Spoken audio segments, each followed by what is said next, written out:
स्वागत आहे तुमचं माझ्या चॅनल क्रेविंग कटामध्ये। आज आपण बघणार व्हायरल अशी चिकन मोमोजची रेसिपी। ज्यांना कोणाला चिकन मोमोजचा शेप देता येत नाही मोमोजचा, किंवा ज्यांना ते पाऱ्या लाटायला कंटाळा येतो, म्हणजे पुऱ्या लाटायला ते मोमोजच्या, त्यांनी ही रेसिपी नक्कीच ट्राय करून बघा। खूप छान होतात आणि इझिली होते एकदम।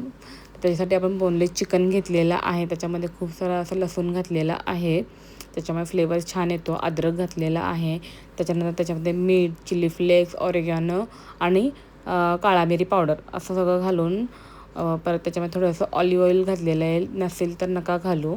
सोया सॉस थोडंसं घातलेलं आहे आणि चांगलं मिक्सरला हे सगळं मिश्रण बारीक करून घेतलेलं आहे आपण।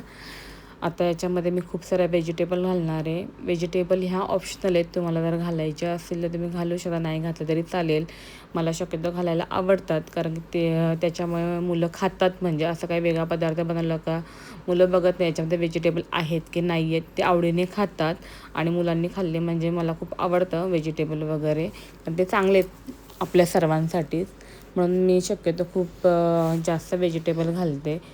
व्हेजची रेसिपी असो किंवा नॉनव्हेजची असो, दोघांमध्येही मी प्रेफर करते की व्हेजिटेबल आपल्या पोटात जावे करून। हे सगळं मिश्रण व्यवस्थित मिक्स करून घ्यायचं। त्याच्यानंतर याचे आपण छोटे छोटे बॉल्स करून घेणार आहोत।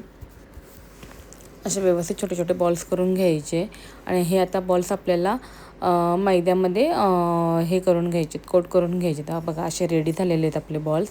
इथे मैदा घेतलेला आहे, त्याच्यामध्ये थोडंसं मीठ घातलेलं आहे। मैद्याऐवजी तुम्ही ते गव्हाचं पीठही वापरू शकता। मी पहिल्यांदाच बनवलेली म्हणून मी काय ट्राय केलं नाही, तुम्हाला तर ट्राय करा, तुम्ही करू शकता।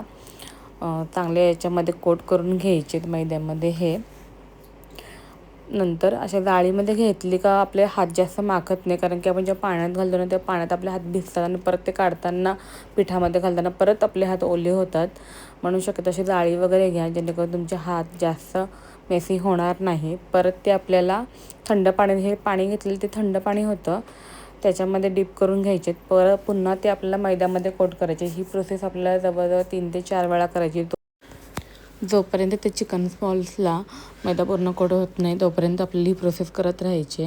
नंतर झाल्यानंतर आपण ते वाफवायचे, त्यासाठी आपण या डाळीला तेल लावून घेतले आणि त्याच्यावर सगळे हे मोमोज हे ठेवून घेतलेले 15 ते 20 मिनटासाठी हे चांगले वाफवून घ्यायचे। आणि रेडीत आपले हे चिकन मोमोज खूप छान होतात असे, आणि स्मेल तर एकदम वाव असा येतो। तर घरात पूर्ण स्मेल पसरलेला आहे मोमोजचा। तर नक्की ट्राय करून बघा, खूप ज्युसी असे होतात हे। माझ्या चॅनल नवीन असाल तर please follow, share, subscribe, like करायला विसरू नका। धन्यवाद। चिकन मोमोज